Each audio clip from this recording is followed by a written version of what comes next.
And welcome into Facebook Live. I'm Stan the Fan Charles of Pressbox, not Facebook. Stan the Fan Charles of Pressbox and PressBoxOnline.com. With me today is Steve Brunner, whose company KOM Sports is going to be putting on the Maryland Cycling Classic from September 1st to September 4th. We're going to find out everything about that right after I tell you a little bit about the Costas Inn. And when I finish this ad, you might even want to bicycle over to the Costas Inn, located at 4100 North Point Boulevard.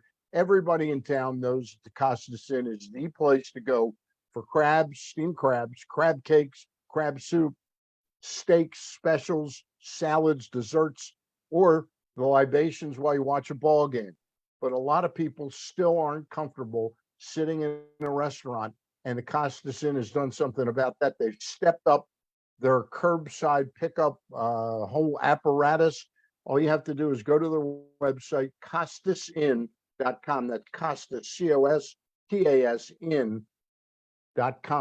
You can order your food, pay for your food, drive in, pick it up. You don't even have to get out of your car. The Costas Inn, 4100 North Point Boulevard. With us is, and we've had a couple missteps, Steve, along the way the last couple of weeks. It's great to have you on. Baltimore's pretty excited about this event. Take me back, because this event, some of us forget that the pandemic started in March 2020. This was supposed to occur Labor Day weekend 2020 for the first time, correct? Correct. 2019, I remember it vividly. We had a call with Terry Hasseltine of the Sport and Entertainment Corp of Maryland. At that time, it was the Maryland Sports Commission. They were operating under that banner. And there was an interest to look at, and they had heard that we were kind of shopping around a new event.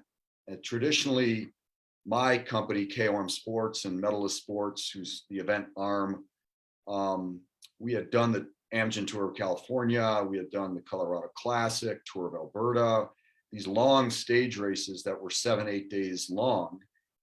People may know the Tour de France, that's 21 days.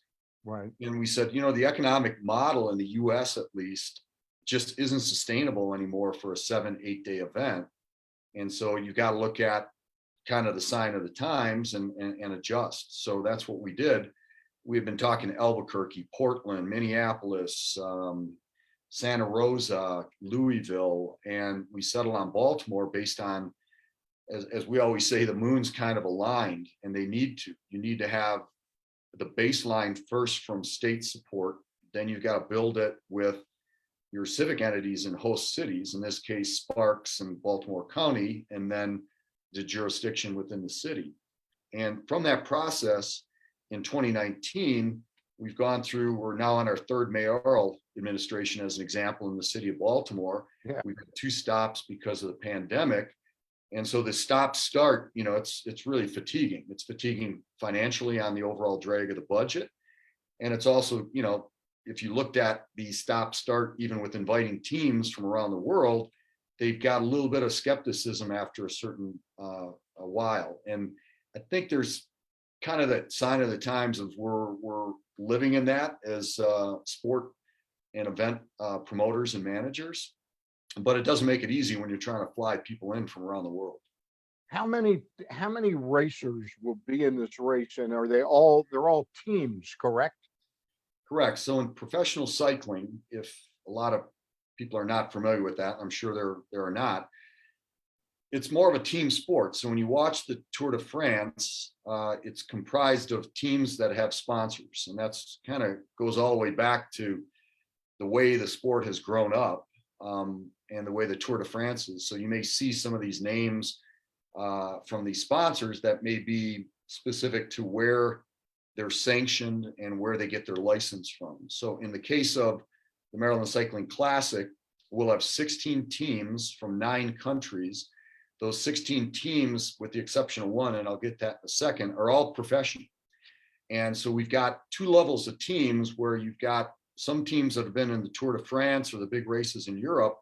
And then you've got what are called the continental teams. They're almost like the AAA so to speak, and Gotcha. those riders are developing to try to get to the teams that would be in the Tour de France. So the mix of that is really unique for this particular event. And we've got teams from Colombia, Panama, South Africa, Italy, the US, Canada. France. We've got teams, in Europe as well. So you start adding that up, you've got a lot of countries of origin, but on top of it, those teams, much like Premier League, if people have become soccer fans, they're getting their athlete pool from around the world. The same with these clubs. So you may have a team.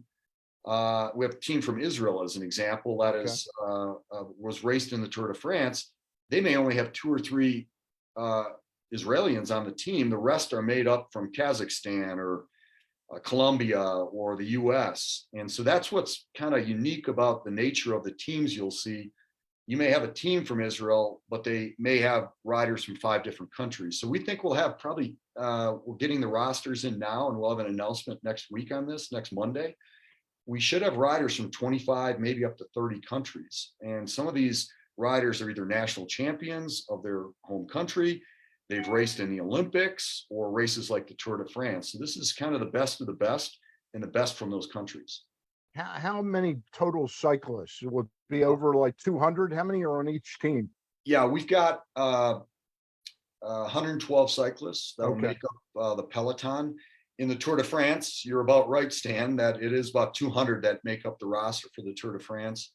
And so as an event promoter, you get to pick and choose who you want in your race. Our goal the first year was to get 3 to 4 Tour de France teams in, and we have 4 Tour de France teams in. Matter of fact, we had to actually decline a few this first year, which might be like a head scratcher for some people, but at the same time, we've got this economic balance. It costs a little bit more money to get the bigger teams here. And also creates the fact that they get turned down, makes them want to be here more. It builds up some, no, it will. It will. Let me ask you this. My biggest experience with bicycle riding or racing was the movie Breaking Away, which came out in about 1980. It's got to be 42 years. So the teams, tell us about the team concept. Is it like passing the baton, or they're all racing the whole length of the course that you have, and they just try and do strategically some things together? Yeah, it's a really good question, Stan. And I think it's a very interesting question for people who go watch the race, because they're used to seeing, let's say, a marathon where everybody starts and they all go off and the fastest person wins. In cycling, the dynamics are, at least for this race, they'll have 7 riders per team, and they have different riders that are chosen based on the profile of the course. So the course in Maryland, and we call it a classic because it mimics the one-day big classics over in Europe, like Paris-Roubaix. Maybe some people have heard of that event. And they'll look at the course and they'll say, you know what, this type of rider is good for this type of course and could win it, or that type of rider needs this type of support. So with Maryland, it's kind of a tale of 2 courses. The northern part of the course is really hilly. It just undulates and it never stops. It's not these huge mountains. I live here in Colorado. We got these major climbs. You can go up like even Pikes Peak. It's 18 miles to get to the summit, and it's 14,000 feet. That's not Baltimore County. It might be Western, Maryland, but for what we're using, it'll absolutely kind of shake up the field. And with 120 miles, they say, soften up the legs, so to speak, where the riders will be fatigued by the time they get to the second half of the course, into a very urban setting with 4 circuits through central Baltimore. And there's a lot of turns, and it sounds weird, but turns sometimes play a role when the speeds are really high, because they slow down the peloton or they'll slow down a chase. So I would expect that, going back even to the team composition, the outer part of the race will be heavily contested with breakaways from some of the lower level teams, because that's their opportunity to try to escape and possibly win the race. The big teams, they've got big guns and they've got some of the top talent in the world. They'll try to chase down that breakaway. At the end of the day, it's all about winning because it's a one-day race. So they're setting up their top sprinters. So I would expect, and I could be wrong, but there'll be a chase coming onto the circuit in Baltimore. Some of the top teams will be chasing, but that's what makes it exciting. That's what's for the fans. That chase is really intriguing. And if they catch the rider, then it comes down to a dead-on sprint. And there's nothing like the energy of a sprint in a pro cycling race. In a pro cycling race, does it work like, I understand it's a lot longer than a horse race, but in a horse race, you got the speed horses that go out, and the faster they run is actually better for the other, unless they're really much higher class. But a lot of times the speed horse goes out and burns himself out, and it sets it up for a come from behind. Does it work that way in racing over that? Yeah, some teams, not all teams, but some teams will absolutely deploy that strategy. And that's a really good observation, because especially in a one-day race, they'll actually send guys up the road. And so when they say go up the road, they'll purposely break away, try to sustain that breakaway to string the peloton along and then fatigue the chase. So the chase starts getting fatigued. And so the strongest rider usually wins. Yeah. And so you'll see those riders start chasing down, and usually they'll save the sprinters. So these big, more muscular guys, they'll save them really for like the last lap and really the last kilometer. And they'll key up their second or third strongest guys in front in what's called a lead out. And they'll lead them out and what's great about Pratt Street, it's a phenomenal finish for a world-class event. It's wide, it's flat, and it's a little bit downhill because we're coming in, from the Light Street side and finishing near Columbus Center. So the speeds, we think that for the finish, these guys will probably hit 38, 40 miles an hour, which is kind of mind blowing. That's pretty fast on a bicycle. We're talking with Steve Brunner. His company KOM Sports is going to be the promoting side of the Maryland Cycling Classic that's going to take place September 1st through the 4th. So I got an obvious question. If this is a one-day race, the Classic is from the 1st to the 4th. What's the excitement those 3 days? Are the racers doing stuff on the course to get familiar with the course? No, what we've done is we built in a kind of like Preakness Week, I guess, might be a way to look at it, where we've got other things that are planned. So we're using Thursday as a community enrichment day. This was done. Deputy Mayor Carter, Mayor Scott have been very proactive in what and how this event can be community driven. So working with them, working with the current administration, working with Terry Hasseltine and Graham Waples over at the Sport and Entertainment Corp, we've created this event called the Bike Jam. And that Bike Jam is going to be from 4:30 to 7 on September 1st. Is that Thursday? Thursday, 4:30 to 7:30. And it's family friendly. It's meant for youth and people who want to get out.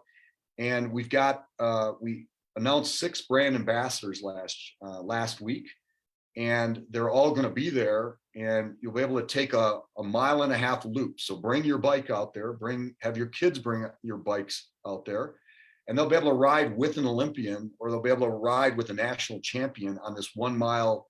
It's like a 1.4 mile course that we have around Patterson Park. And it's meant for community involvement, get the community brought together behind the pulpit of the bike and health and wellness. And so that's Thursday. We've also got down there, we'll have autograph sessions, and we've got some youth activity booklets we'll be handing out. We're also giving away for the first 200 kids on the circuit, we'll be giving away helmets if they ride the course. So a real cool program for the community, and Mayor Scott will actually be out there. We've got some other speakers, including these ambassadors and Olympians signing autographs. So that's Thursday. On Friday, we've got a kickoff press conference in the afternoon with a lot of the team, the top riders in the race at the Columbus Center. And then at night, we've got a team introduction, which This is Friday. This is Friday the 2nd. Friday, September 2nd. down in the Harbor East area between Exeter and South Central, right along the waterfront. Okay. And so it's a public facing event. We've got a beer garden and a stage, and the staging area, and this is very traditional in European events, very different from anything you'd see in any other sporting event. We'll take all 16 teams, walk them on a stage. They'll be interviewed. You'll hear all these crazy accents from around the world in broken English. And what do you think of Baltimore? What do you think of Maryland? And it's a really, really unique opportunity. And then interspersed in that, we'll have some giveaways for fans, and so that it'll be a fun night for both the fans and some of the VIPs we have around the event. What time does that start? So September 2nd, Friday night, Lancaster, between Exeter and South Central, 6 to 9 p.m. The teams will start going on stage around 7:30. So Okay. we're encouraging people, certainly for that last hour and a half, to get on there. And this is a good chance, I think, for Baltimore and even Maryland to kind of celebrate this. It's a free event, and it's a good way to kind of kicks off the experience around the athletes. Is there anything Saturday? And then Saturday, we've got up in Sparks, we've got a Bridges of Hope ride. And if you support the charity, which is United Healthcare Children's Fund, you can actually ride the course that the pros will be riding on Sunday. And so that starts at 8 a.m. at Kelly Benefits headquarters in Sparks, which is right around the corner from US Lacrosse. And it's up in that Sparks Hunt Valley area. Yep. And you can register online, Bridges of Hope, also on Maryland Cycling Classic.us. There's a registration for it's called the Bridges of Hope ride. And it's great charity ride. Our chairman, John Kelly of Kelly Benefits, has been a big supporter of this. They're tremendous company, tremendous people, the Kellys. Yep. And our goal is to, grow that year over year. We've got a 50 kilometer and a 100 kilometer. The 50 kilometers still something, it's 30 miles. And I think most people can probably do that on a bike. So it's still time to sign up and support a really good cause. And then on Friday night, on Saturday night, right? Third, we've created a special event, and this is just for media and some special guests. But we've created this thing called Night with Champions. And this Night with Champions is an event that is exploring ethnic diversity in cycling. So we've got a forum for an hour going on. We've got special guests, including a former, I can't announce it yet, but I'll tease it. I'm sure most people can guess it. We got a former Hall of Famer, Baltimore Raven, wink, wink. Okay. That will be at the event. All right. That sounds exciting. That sounds exciting. What time does that take place, and where will that be held? So that's from 6 to 8 at night. And we also will be broadcasting that live on Facebook. And maybe we can even talk about a partnership to get you guys involved in that night. We'd love to have that. All right. Tell me something. You and I talked for just a minute before doing this interview. If this were the Grand Prix race from 8 or 9 years ago in downtown Baltimore, it's a very small area that the race was. This is 130 miles. I mean, I know some of it's repetitive, but I mean, it's a much bigger scope. So this is free for people to watch along the raceway until it gets down to the finish, correct? Correct. So on our website, matter of fact, beginning on Thursday, which is August 18th, we'll have the entire course summary on there, with even to where the cross sections and the roads are. I think we'll have this. We're going to have this, Steve, in the new press box that comes out tomorrow. I think we'll awesome. Have that as well. Yeah. So that course, and then the estimated times of arrival at those locations. We want Maryland, and if you talk to anybody from the governor on down, what they want to see is they want to see Marylanders out on the course supporting. And this is kind of a postcard to the world because it'll be broadcast in over 100 countries. So it's a great way, and it's a very unique way to showcase the roads of Maryland and why Maryland's such a great place to visit. or even ride your bike, or and then on top of that, we're able to showcase the city in a really nice light where all these great neighborhoods are. And then of course, down along the waterfront. So all that, we've got 3 moto cams that are running. We've got features that are running.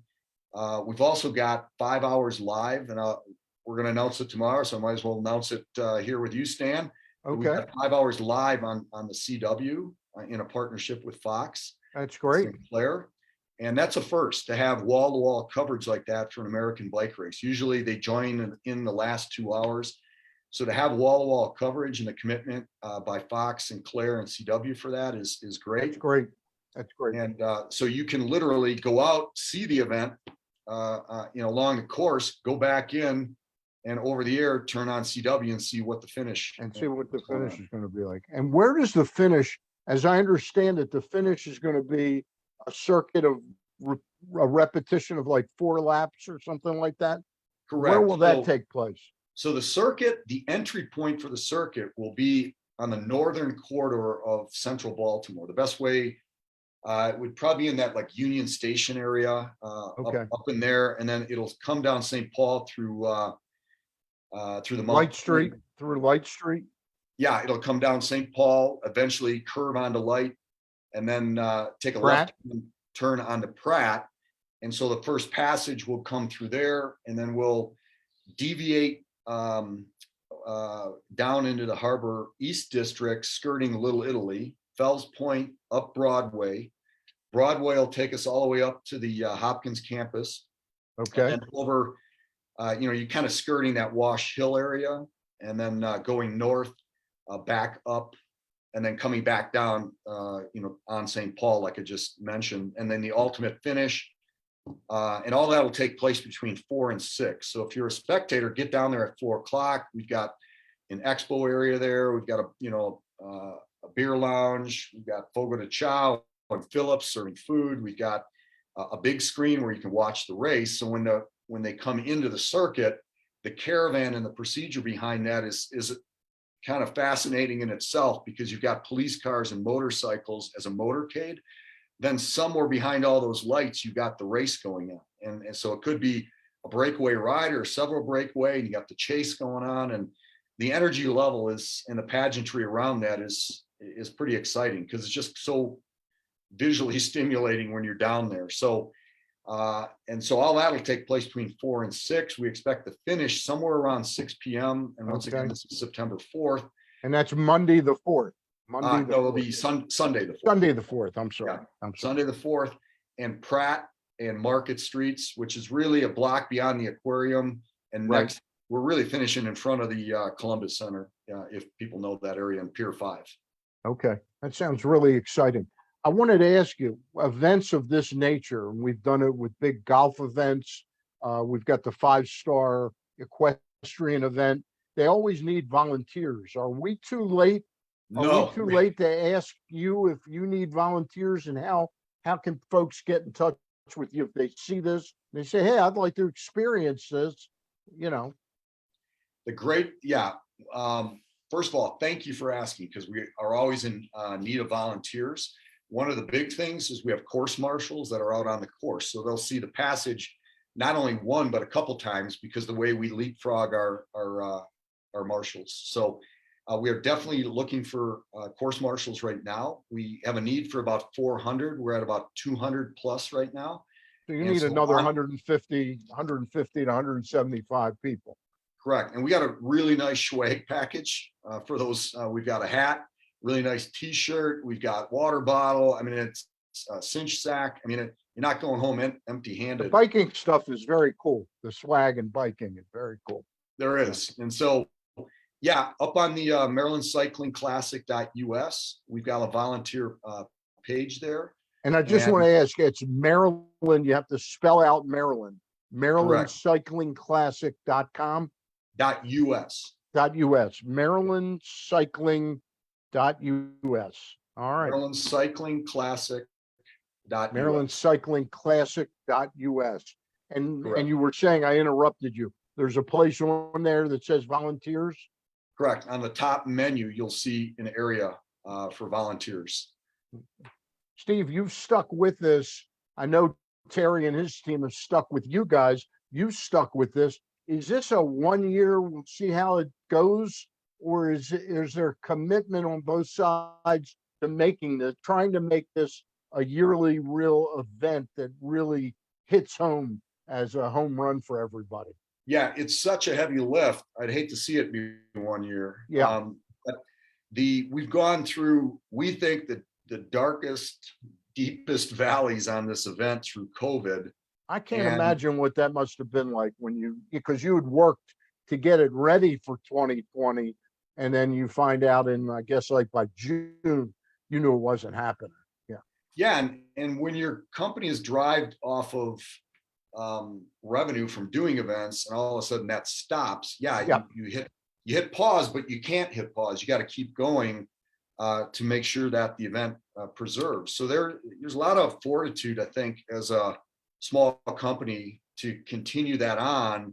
But then you got to follow your vision, your heart, and we're working with great people with John Kelly and Terry Hasseltine, and hats off to Deputy Mayor Carter and Mayor Scott. They've been really, really proactive. Johnny O, I'll just call him Johnny O up in the Johnny O, county. the Baltimore County Uh, executive. Yep. and Leonard Howie. I mean, they've stuck with this. And then on top of it, we've had a great partner with United Healthcare and sponsors. As you know, they can be fickle, but United Yep. Healthcare has stood by this. We've had several other sponsors, that have stuck with us. We've lost a couple in the interim, unfortunately, but Sure. hopefully we can gain favor, and timing has a lot to do with Well, this. being for 5 hours on the CW and getting it broadcast live in the city has got to help. Being able to show that reel of excitement in future years. Well, we're excited about it. We wish you great success with this thing, and we know sometimes you got to crawl before you walk. You put two long years into this, and finally now on year 3, let's hope it's the charm the third time. Thanks, Stan. And I think there's been a lot of people behind this. We've probably Yeah. got a core people of 20 to 30, and they deserve a lot of credit to what we're doing and the hanging in there. Chris Aaronholt at Medalist Sports and his staff, Terry, Graham Waples over there, and then Bob Seacards, and has come on late. He was with Bopa, but he's been a great addition. It takes a band of thousands, and then John Kelly, the energy that he's put into this and the support is really getting the Kelly family, the name and what they stand for involved is huge to something like this. So we congratulate you on that. Is there anything else that I didn't touch on that you'd like to touch on? Yeah, I think there's a couple really interesting stories behind this. I mean, I touched on what we're doing on the community side, what we're trying to do with the forum on Night with Champions, and all those things really are important to the ecosystem for an event. And if there's anything that COVID has done, it's kind of evolved our model and plans that maybe we had for year 2 or year 3, and we brought them to the forefront. Does it give us a lot of consternation and stress, at this time, 2 or 3 weeks before the event? Yeah, because you're putting on it's like putting on 4 separate events, Yeah. but we know how important that is. And then the final thing I'll say is, and I don't think a lot of people know this, that the history of Baltimore within professional cycling is as prolific as anything. In 1982, I did not know that. the first pro championship was held in the Inner Harbor, only 300 meters from where this event is. So that's 40-year anniversary. So we're going to celebrate that over the weekend, especially with the Night of Champions and some announcements going on during the event. And then the other thing is, in 1989, and this is where I cut my teeth. I was young, right out of college, and we did the Tour de Trump, and it was named after our fair president. And that event was the biggest event in the country at that time in 89 and 90. And we finished right on Light Street, and that was before all the current development down there. So for me, as someone who was a young guy a generation ago, working in Baltimore, and that event was 12 days and was up and down the East Coast, to come back to Maryland and spend a lot of time there, because I also did the Tour de Pont in the 90s. It's been a great getting reacquainted with Baltimore, with Maryland, and the people there, and I've really, really enjoyed it. That's a very cool story. I had a feeling just by what you have over your shoulder, you were a racer at one time. No, my background was I was actually a runner in college, and I steeplechaser 1500, got into triathlons after, was sponsored. And yeah, I've spent it kind of, I got recruited into the sport um, after I was doing an internship at the U.S. Olympic Training Center, and I got recruited in by someone who was taking over the event, moving east to work for the Trump Sport Entertainment Company, and eventually that agency became the agency I was working with, which is now Medalist Sports, who ironically, it's kind of this weird circle, but Yeah. they're the event management group. We've been partnering with them for 17 years on other cycling events. So it's really serendipitous. So your cycling connection is to the promotion of it. And The those promotion and shirts behind you are like collectibles of real bicyclists. yeah, if you walked around the office here, what you'd see is you'd see a lot of yellow jerseys from a lot of these events. And then real quick, this one here is the 10th anniversary of the Tour California. It's got a bear on it. Right. This is the current Maryland Cycling Classic jersey, which is currently on sale on the website, just introduced. This one, we did a program, it's a little shadowed because of the light. We did a program, brought in a team from Rwanda back in Colorado in 2017.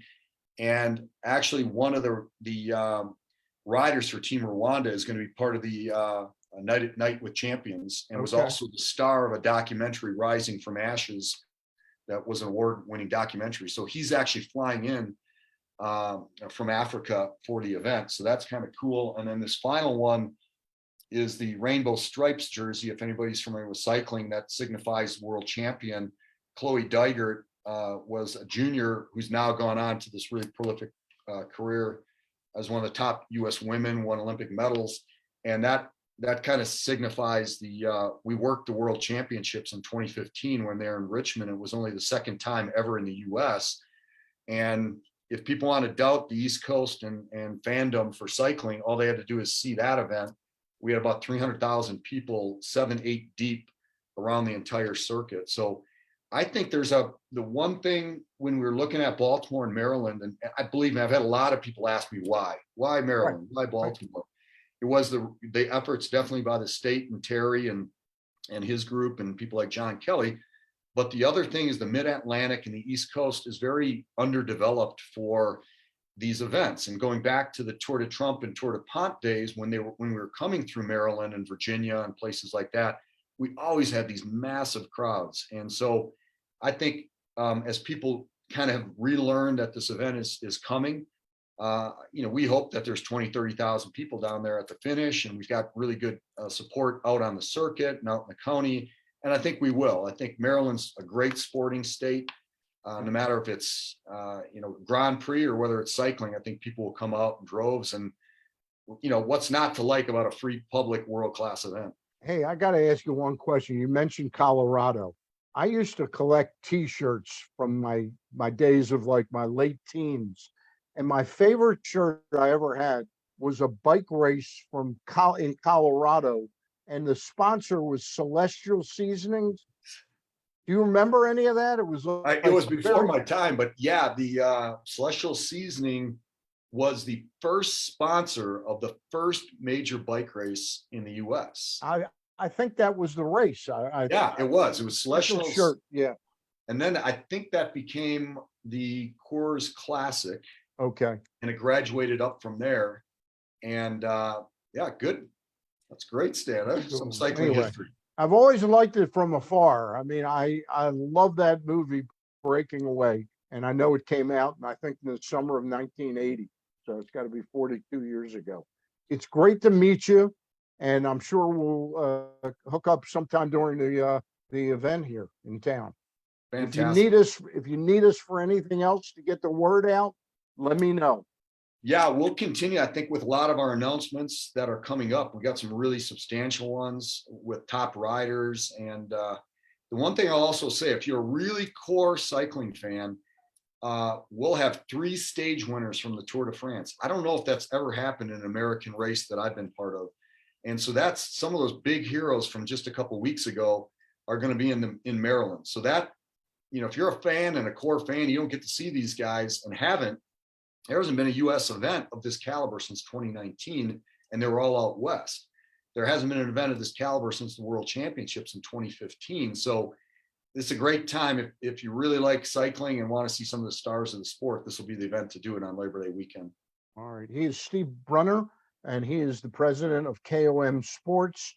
The event is the Maryland Cycling Classic coming up the 1st of September through the 4th of September, Thursday, Friday, Saturday, and Sunday.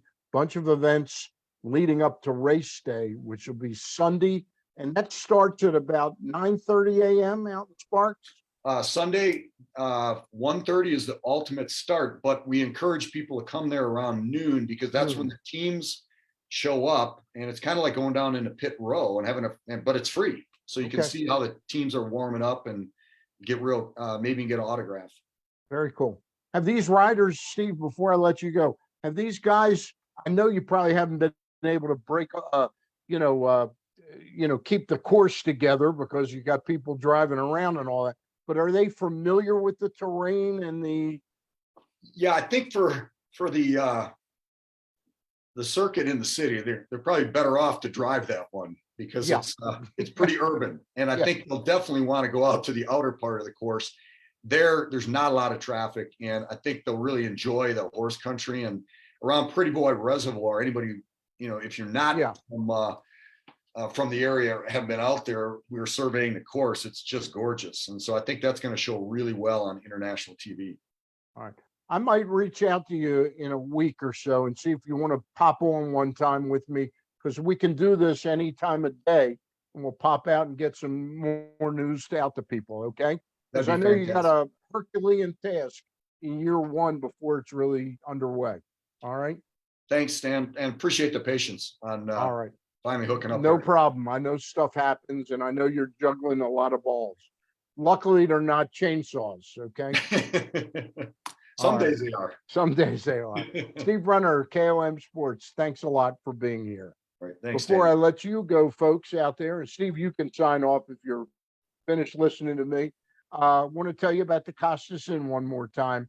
Great crabs at the Costas Inn, crab cakes, crab soup, and all that stuff. You can eat it there in the restaurant. If you're not entirely comfortable with going into a restaurant, we know a lot of people aren't.